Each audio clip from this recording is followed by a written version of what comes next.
Greetings, ladies and gentlemen, dear listeners. This is Comesa Radio Africa.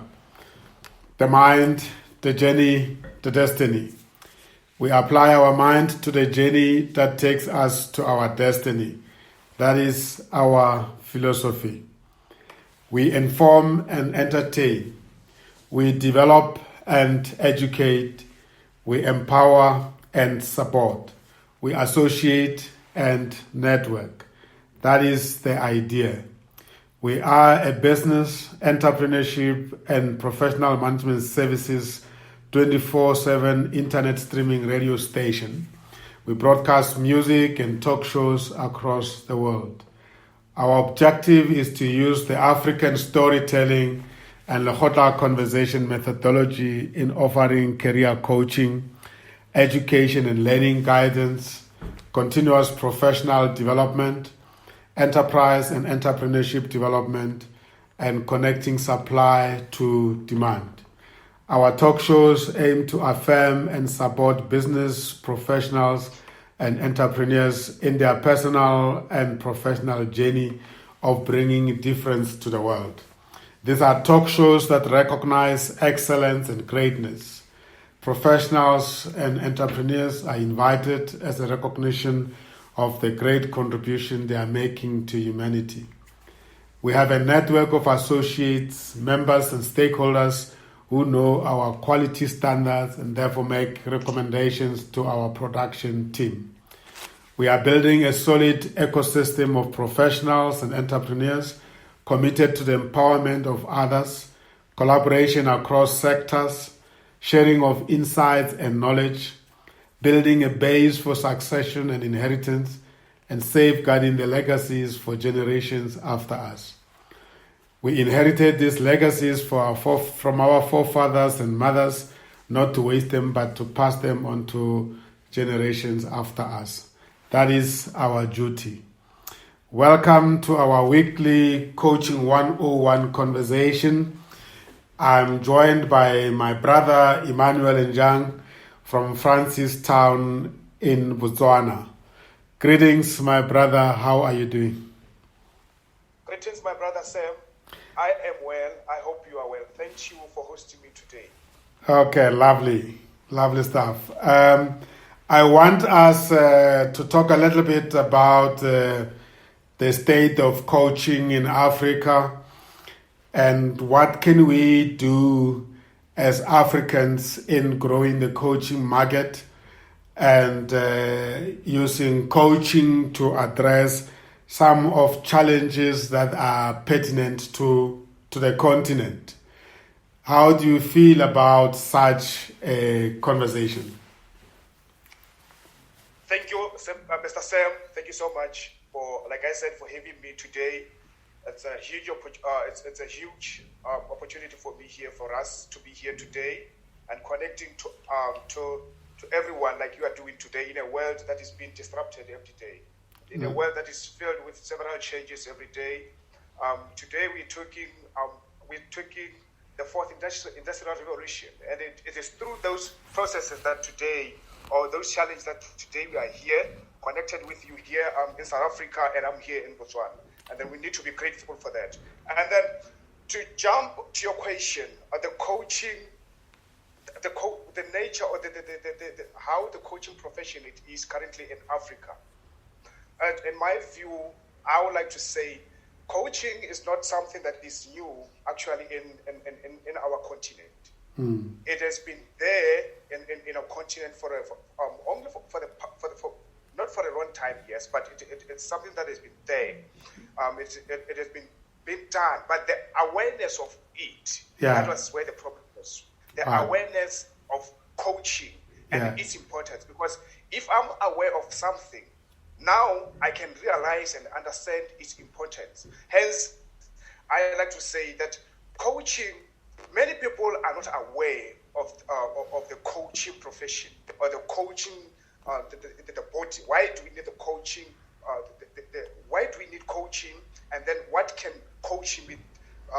What can coaching do to my life or to my business or to my whatever area of my life that I'm into. So Lovely. I like to say we will definitely go deeper into that. I think that is always where one should start, and creating awareness and building up from there. But let's just for the benefit of the listeners, I've happened to have come into contact with you, and I've been following you very much in terms of the work you do. But maybe, let's just have a little bit of a background about yourself. Where were you born in Botswana, and why are you in Francistown? What kind of business do you do? And maybe a little bit about the new project. I saw you written a book, which is quite very grateful for us. And maybe, let's go a little bit deeper into that, then we can then continue into our coaching topic. Thank you. Normally, the first question that most people ask me is, how old are you, Mr. Emmanuel? It's how old are you, Mr. Emmanuel? And then some got amazed when I tell them that I'm only 24 years old. Yes. So I want to believe that you're also not prepared to hear this, that, this man is 24 years old, and he's doing the work that he's doing today. It doesn't match with his age. So I like to say, Mr. Emmanuel Njang is a young man from Musu village. It's a village in the central district of Botswana here. Finished my high school in 2015. When I finished my high school in 2015 in Letlakane, I moved in Francistown to start my tertiary education, where I was doing my Bachelor of Commerce in real estate. I recently finished my 4-year degree here in Francistown with Botswana University. I was into built environment. I was doing the real estate program, which is into property mostly. And then in my journey, when I started my first year here, several questions started to pop into my mind. And then it came to me, not as a surprise, but because it is something that have been there for me, the love of the work that I'm doing today. So several questions came to me. Dr. Post here, how long are you going to be in Francistown? It was true that I'm going to be in Francistown for 4 years, but are you only going to be focusing on the school? Looking at the current environment that is happening today with the school environment. So it was now a wake-up call for me to say, let me shift how I do things. What can I do now to enhance or utilize my talents?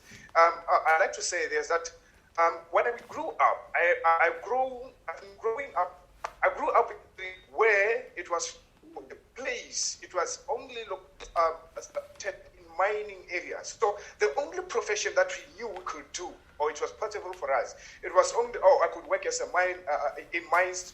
Actually, we didn't know what can I do in mines, but the dream was to work in mines. So I was go there and work in mines, because we've been exposed only to the mining environment. And then the only thing that we've also been exposed to is just, we only knew that the profession that we could do is, you can be a nurse or you can be a teacher, because those are the people now that when you grew up in a village, they will be there most of the time, you get exposed to. So when I started my first year here with Botswana University in Francistown, I started to see a shift that, you know what, anything can be possible. Instead of me thinking of becoming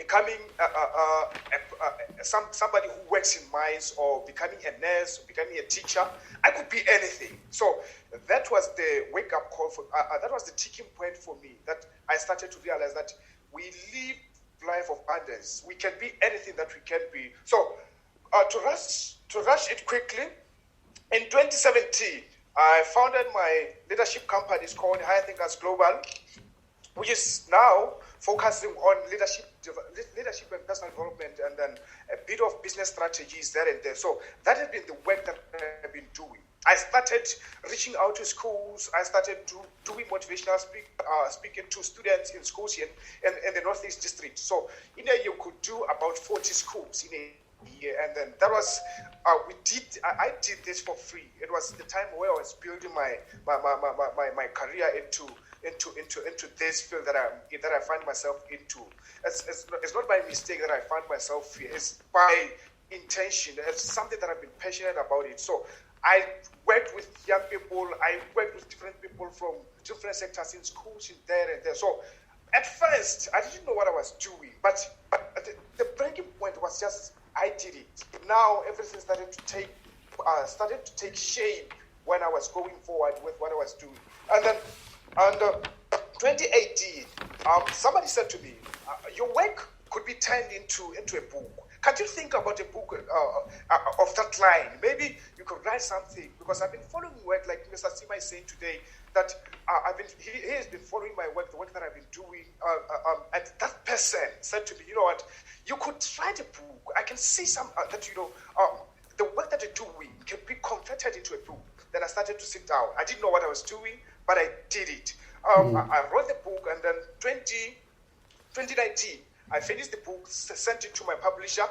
They worked onto it. We took a year long. Then I said, you know what, guys, we are not in a hurry to publish this book. Let's work on this book. Let's perfect this. Let's work onto it, because my goal is not to reach perfection. It's always keep on improving. So what I'm doing today has to improve. We improved the book until this year, March. We released the book to the market, which is currently doing very well. It's called Own Every Step. It's a journey to discovering your personal power, which we will discuss a bit about it, I believe, through this discussion today. So basically, that's who Emmanuel Njang is. Wow. Great story. And you say you completed your degree in which year? I recently completed my degree in, which months are we into? In May, yes, in May. So you are a fresh graduate. I'm a fresh graduate, and then, lucky enough, I've been working since 2018. 2018. I've been with one company here, doing the profession that the work that I went to at school. So I'm building my journey into the real estate environment, where I'm exposed to property valuations, to property, a bit of all the things of property that deals with property. That's I've been. I'm currently with the same company here. Wow! And what's the name of the company? The company is called Roscoe Bona Valuers. Roscoe. Yeah. Bona Valuers. I see. Yes. Wonderful. And are you enjoying the industry? The real estate industry. Yes. Yes, I definitely enjoy the industry. It's one industry that I'd like to link it with the coach, the work that I do today. Yeah. I get to be involved with people on a daily basis, and then each and every day I can talk to people. I can always shift from property to now the profession that I'm into, which is the coaching industry that I'm into. So I tend to find it easy for me to shift every day, whenever I want, each and every day of the part of the day, when I feel like, you know what, let me talk to this client today. Okay, why can I advise you? What can I do here? What do you need for us to do? So It's really now, it means now all the time I'm involved with working with people. Wonderful. It's very rare that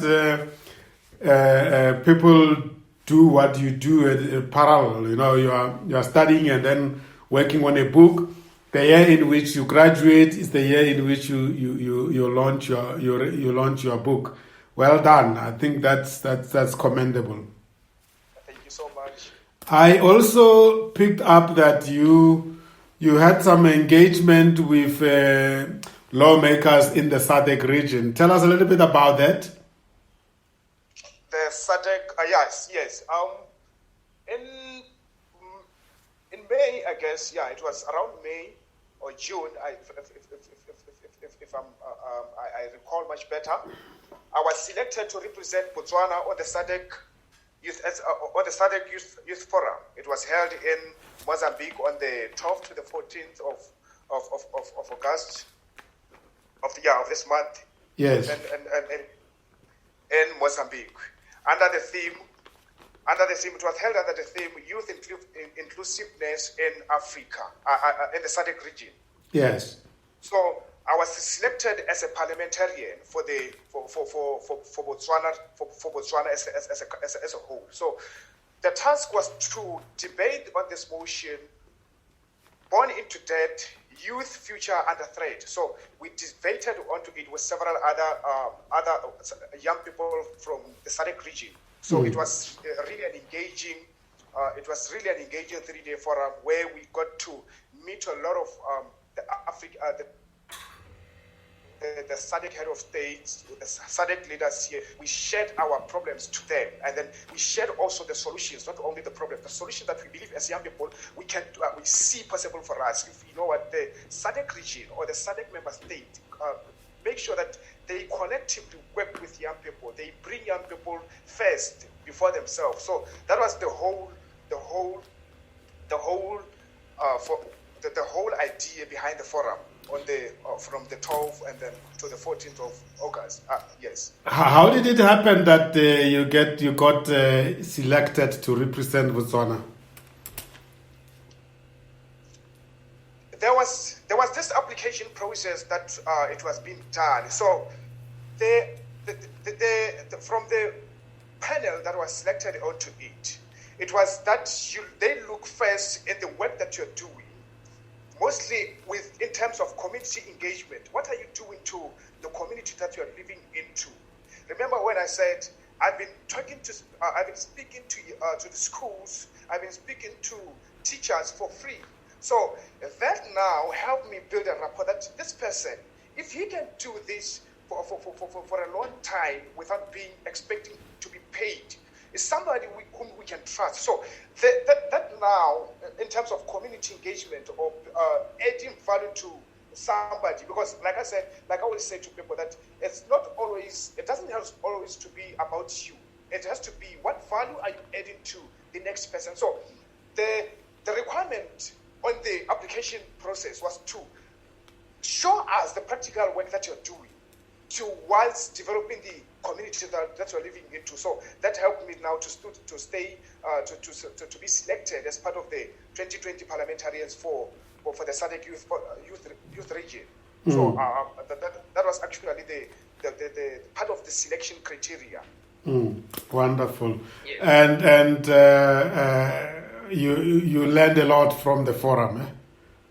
Definitely. Where you get to be exposed to other young people, they share their thoughts. So you see that what you think of today might not always be the same in maybe in South Africa, maybe in Mozambique, maybe in Zimbabwe. So now you collaborately as young people bring that ideas to find solutions to your problems, because for our region, each and every country has its own problem. Young people face different problems, but at the end of the day, there are problems. We need to find solutions. So you get exposed to other young people, see how they think, see how they do things. So that's what's a really great session that we had during the forum. Wow, great stuff. Yeah. Maybe as a way of moving on to the coaching side, your book is almost like a coaching book. Am I right? Yes, it's more of a coaching book. It's more practical. It's more, definitely it's more of a coaching book. Yeah, and just give us snippets of it. The kind of chapters that it covers.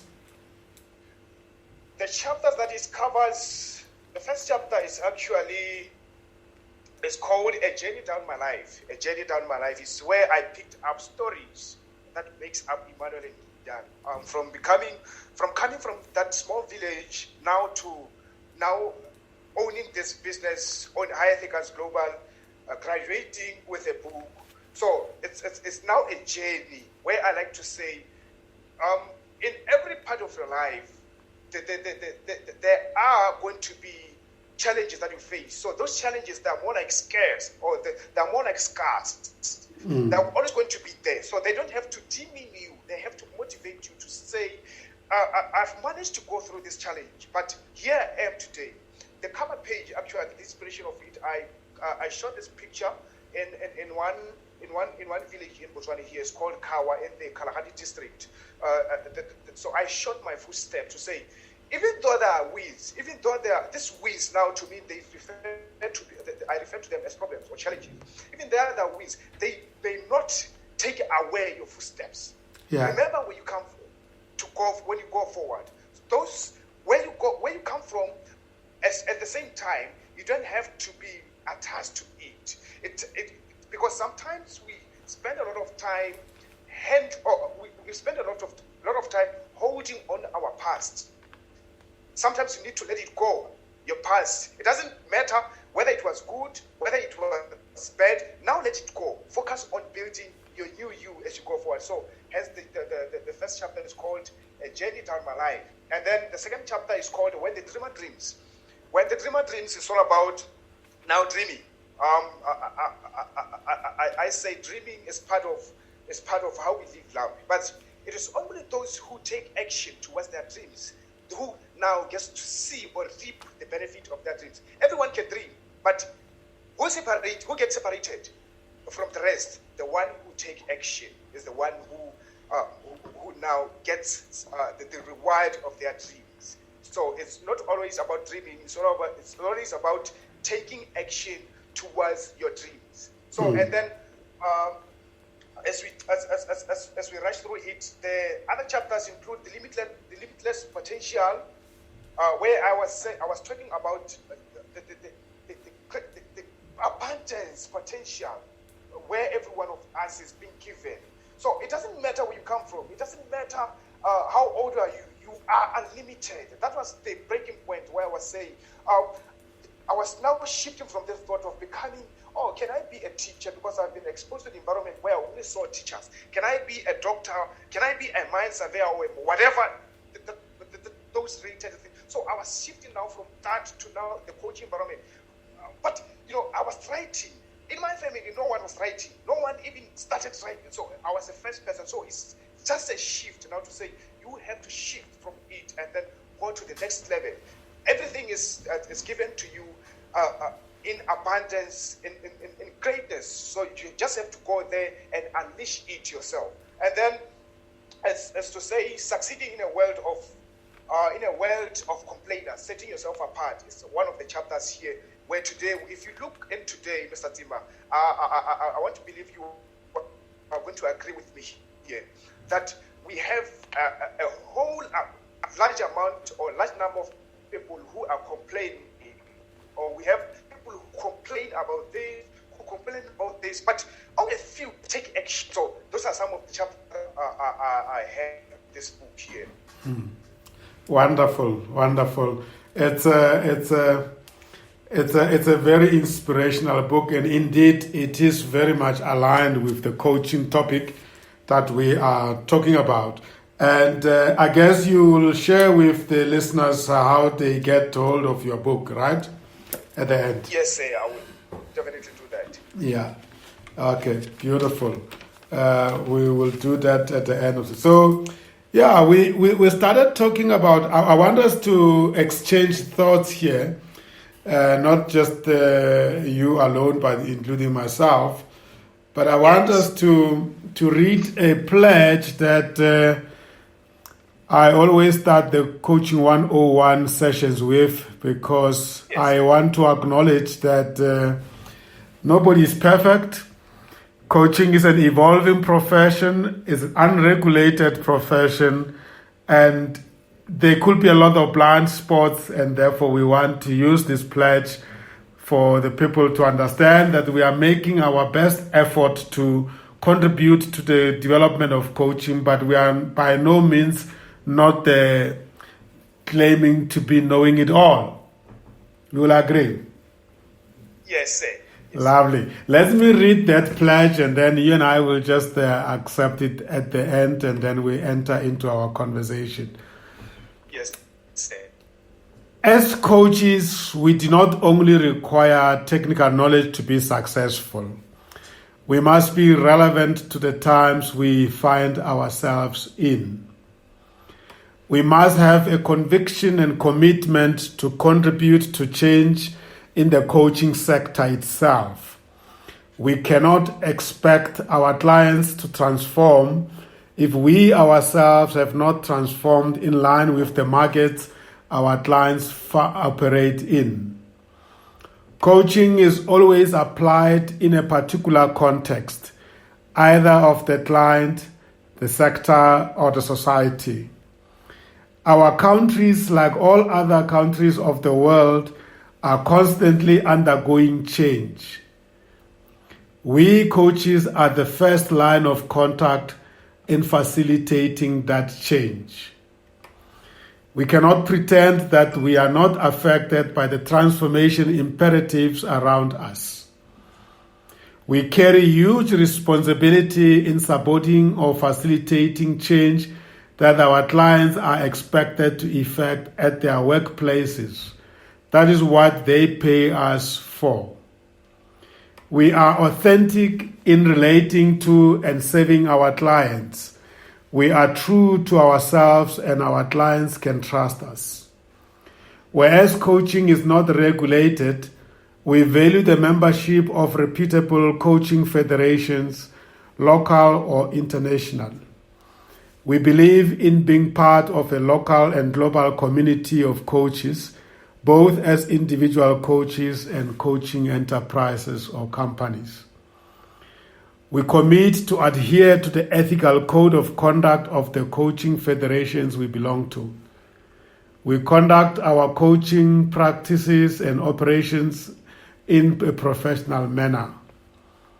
We guarantee our clients value for the money they pay for the coaching services delivered by us and our associates.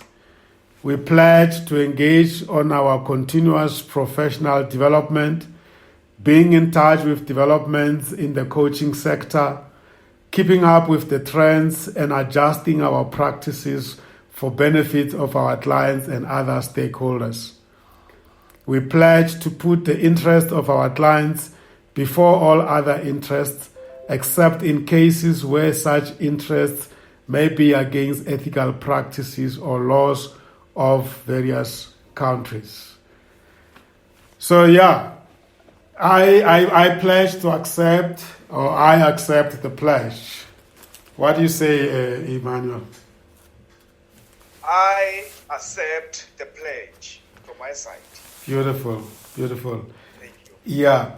I'm of the opinion that Africa has been the continent that was known for receiving services all the time. And now the time has come that we need to look for solutions for African problems.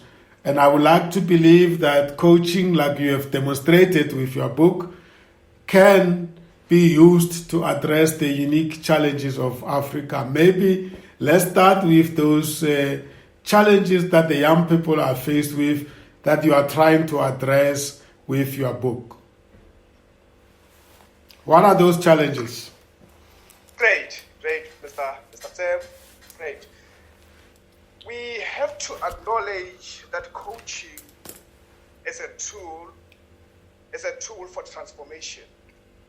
We just have to acknowledge from it that first. That on this pledge, I heard you talking about value. I heard you talking about transformation imperatives. I heard you talking about commitment and conviction towards our services to our people or to the so-called clients that we have. Yeah. The coaching profession, or just to rush a bit through it, is to say it's a tool that not only us coaches need. Each and everyone needs coaching. It doesn't matter whether professionally, in your workplaces, in whatever. Holistically, coaching has to be applied in all the areas of life. I believe we are much more familiar with the wheel of life, where we are talking about the 8 areas of life that we need to tap into. So coaching has to be part of what we are doing. Let's talk about those 8 areas of the wheel of life. That. Yes. I think that will be very insightful. Let's talk about those 8 areas. The 8 areas I would like to. Most of the time, I mostly focus on the health. That's my number one priority, because I believe the health, or somebody who's in health state can be can do anything, can be possible. It's possible for them to achieve everything they want. The health state. So you have to be in a good health state. That's the first area, or the wheel of life. The first area on the wheel of life. So that's the health being, or your well-being. How are you today? That's the first question that we normally get asked to. Okay, I am doing well. I'm good. So it means that now you are in a good health state. You don't have flu. You don't have pleasant. So it's part of you now understanding that, you know what, I can perform in a good state. So my first area is the health being that I'm going to that I normally talk about into, or tap into, and then we have the mental state, or the mental well-being of the individual. How are you psychologically or mentally today? Mr. Tiba, I want to believe this is something that today a lot of young people, or there are cases of depression, there are cases of suicide that is happening because of somebody was not in a good state of mind, or somebody has been going through this, but their mindset there, or the mental well-being, it was not okay. I believe the numbers don't lie. They tell us that each and every day, so and so numbers of young people are being affected about this. That is something that I believe you also take. You might also be like to talk about into Mr. Sam. Yes. So that is so mental well-being is part of the health state as the first point on the wheel of life, right? Yes. So what is the next point on the wheel of life that you are addressing? Then we talk about the financial well-being, or the financial state is part of the wheel of life also. It's part of the wheel of life. The financial well-being. How are you? How much? It's not about how much you have, but the amount that you have. How are you financially? So it's part of the challenge that we see. They contribute to the cases of, like I said, depression, the cases of suicide that we have. Because in homes, we are not fit financially.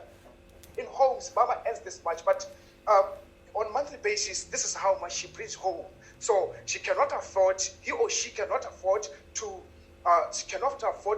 cater for the family needs. So hence now, the financial well-being, it cannot be left out in the wheel of life. So it has to be part of us and how we live life every day. So the financial aspect, or the financial well-being, it's also an important aspect that we need to look into, Mr. Semtsima. Yes. And then the other thing that we need to look up to, or that we need to look up to, is the spiritual well-being. Spiritual well-being. Above all the things that I talk about too, spiritual well-being. The spiritual well-being.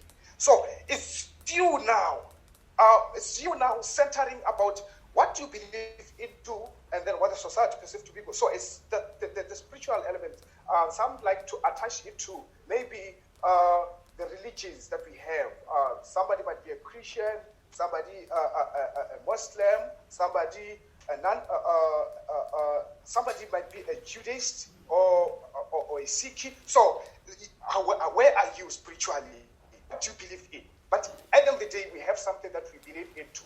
You might say, okay, no, I don't believe in Christianity. Okay, I don't believe in being a Muslim. But there's something that you believe into. Hence, being the spiritual aspect of you, the spiritual aspect.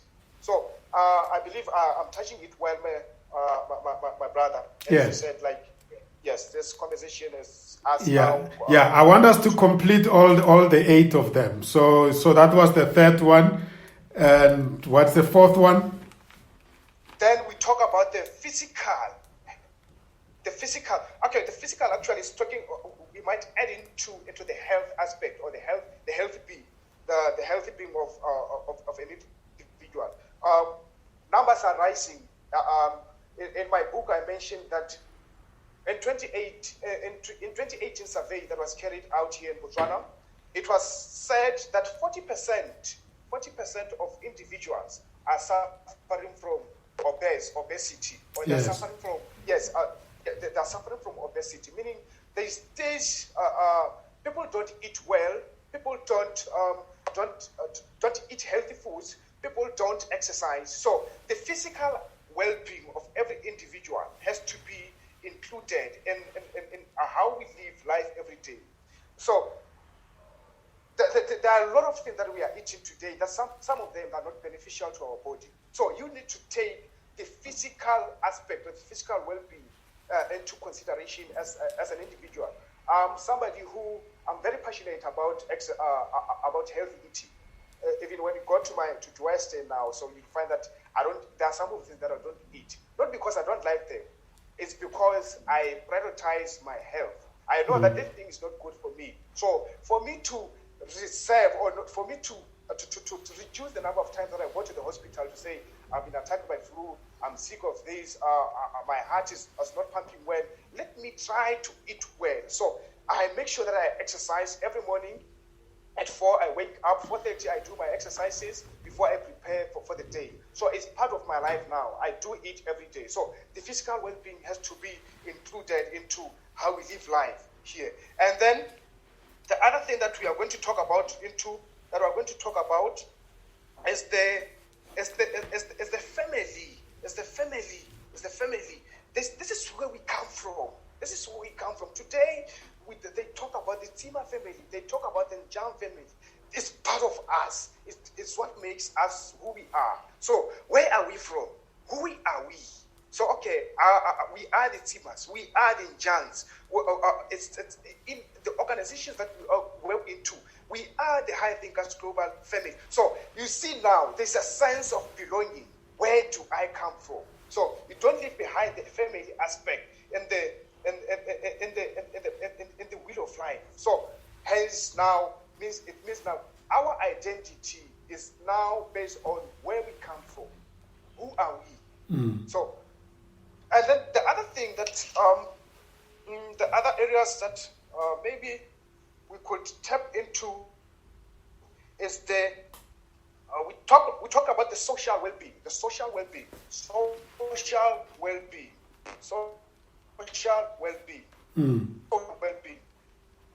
in the community too. Yes. What are we doing in the communities that we live into? What value? We talk about value. What are we doing to the communities that we live in? For example, my view in life, the social well-being, or as part of something that I advocate into. In 2017, I went back home to my village to take young people who didn't do well in school. I partnered with various institutions here in Francistown to say, guys, can we go there and train these guys on the creative capacity building? Because I could see that these guys, they're good in doing with their hands, which we term as creative living or creative tapping into creativity. They were good in crafting, they were good in basket weaving, they were good in doing certain things with their hands. So I said, you know what, I can help this young people now to upskill where they are. It's now the social or the community engagement that I was doing. So what are you doing? The question here is to say, what are you doing to the communities that you live into? What value are you adding to those people now? It's not about you. You might be in Joburg, you might be in, but where you come from, what are you doing to those people? So those are the areas that I believe we could be sharing into. Maybe you can add where I forgot those areas. I guess we can also add the educational. Education. We can add it to the wheel of life. And yes. I guess you did touch on financial education, definitely. That could be number 7. And maybe number 8 could be what? You touch on family, maybe. It could even be your relationships. The relationships. Wow. Yeah. Relationships. Mm-hmm. Relationships. And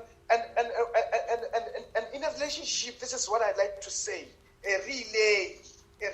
What happens in a relay?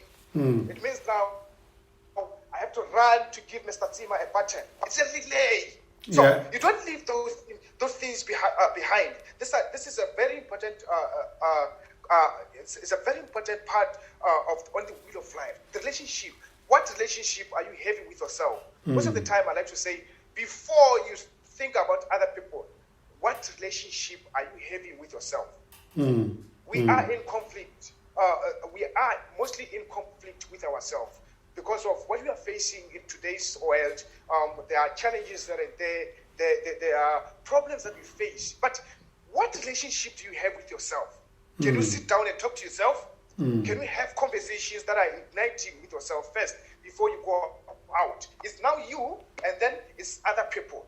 It makes now. I like to say you can't be in love with other people without loving yourself first. How are you going to love yourself? I mean, other people, if you don't love yourself. Hence now, this part, the relationship, is a very important aspect that we need to tap into as individuals, either in our workplaces, in our family levels, in our individual, actually, as ourselves. Let's see that now. In these areas, let's find them. You may not apply them all, but find the most important areas. Which areas can I tap into? For example, when we're doing the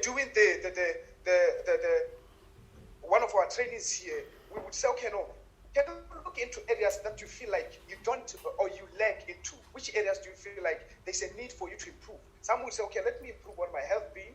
Let me improve on my mental state. What things am I feeding to my mind? What can I do to improve how I think? And then you look into the finances. Okay, no, I'm earning 3,000. How much can I save? Or how can I make sure that I duplicate the amount that I earn in a month or in a year? So it's now you seeking in the areas that you see, okay, these areas are of great relevance to where I am today. I can apply them. I can use these areas to help improve my life. So that was a bit about the wheel of life, Mr. Sam, which I believe we gave it justice to go through it for our listeners here. Wonderful. That's beautiful. Do you see yourself taking coaching as a business, or do you just see it as a calling that you are responding to? Coaching as a business or a calling? Or is it both? Let me answer this question here.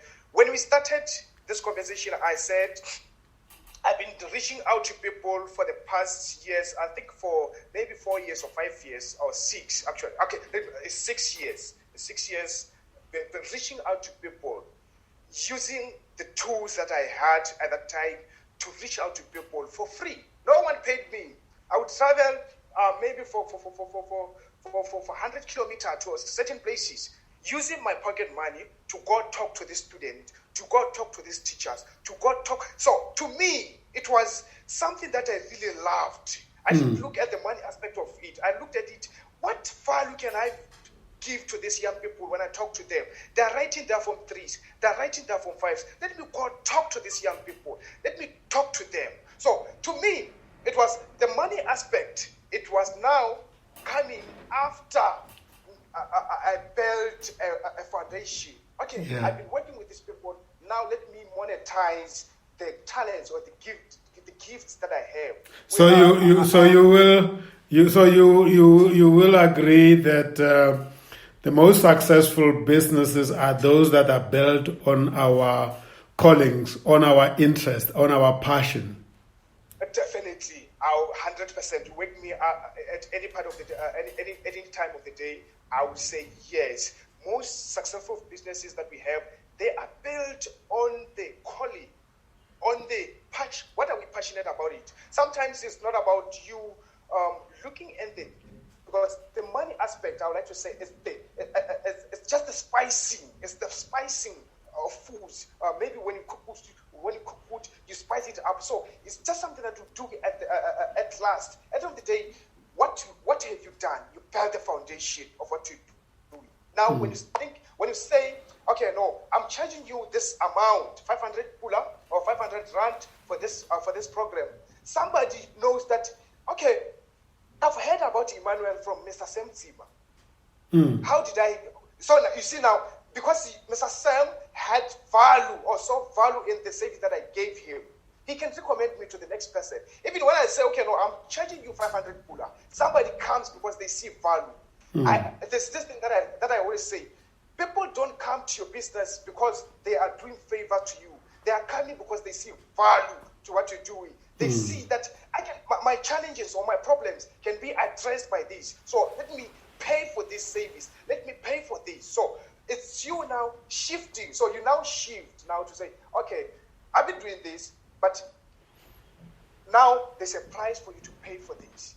What has been the response by the young people to your interventions and sessions that you held with or you are holding with them? Can you repeat the question again? What has been the response from the young people to your interventions? The young people, okay, their response. Yes. It's quite disappointing here that we see our young people not adhering to this stage. When you say, okay, I'm hosting a master class in this month, can you come and attend for free? You'll be surprised that most of the time, I've been hosting master classes since 2017. I've been hosting master classes since 2017, twice in a year. Sometimes I host them in May, and then I host them late around October or September, early September. So that's the time that I host the master classes. So through those times, I've been seeing the number of young people who come to attend this event being reduced. It's not only that they don't know, they know, but they don't want to take action. That's the response that the response is still low today in our market here today in Botswana. And what does that do? What does that do to your motivation? To the motivation. Your own motivation. What does it do? Yes, my work on motivation. Yeah. It's now having to shift from, like I say, it's me having to believe in what I do. To me, I'm not a number person. I don't look at numbers. I look if I can inspire one person. If I can touch this one person, it's okay. Let her come. Let him come. Let me talk to her. She will do the next to the other person. So I believe we've been able to hold on to these master classes despite the low numbers that we've been having, because it's something that we really loved. It's something that we saw the value into it. So we have to do it. We have to keep reaching out to people. We have to keep reaching out to doing these motivations every morning, every day of the month, every day of the year, because it's something that we believe. If somebody can read about this today, they may not tell me, but the value of it or the impact that they have, at one day they will say, if it was not you, I wouldn't even be here. So that is my belief to how I do. And then I would like to believe as well that you are. I mean, yes, you've been doing it for a long time, but you are now really fully arriving with all cylinders, I guess, charged, because everything that we do has its own life cycle. So I will say that you probably now have completed your introduction phase and you're entering your growth phase in this sector of motivational speaking and coaching, right? Yes. So indeed, we could say you have done well, isn't it? Yes, definitely. You still remember how I came to know you? Yes, I still remember. It's through the Facebook. It's through Facebook. Even the work that I do today, most of it, the people who came to me, or the clients that I have, is through the exposure that I do on my social media, on my LinkedIn, or whatever, my social media pages. So yes. I would say I've built the background. It's now on the growth phase, like you are saying. You are shifting from the phases now of, say, the foundation or the building level. I've shifted level. You have entered the cyberspace, and invariably you are entering the global space. That's why we are now talking here at Commercial Radio Africa. Otherwise, you wouldn't be here. Definitely. Otherwise, I wouldn't be here, because somebody saw what I do, then say, okay, no, I see value. Like I say, if whatever we are doing, we need to be value focused. People don't buy our products, don't buy our books, don't subscribe to our services because they know Mr. Tima, because they know Ima. No. They buy value. They come to you because they see value. They see their problems being addressed. So now I'm at a level where I say, I've paid the price. I'm willing to pay the price of where I am today. Now somebody can call at any time of the day, then I need the service. Can you help us? We have this program, we have this thing that we want to introduce into our organization. Can you help us with structuring this? How can we do it? So now it's me now, like you say, as coaches or in our individual spaces, we need to be relevant to the times that we are living into. Two things made me take a move of inviting you to the radio.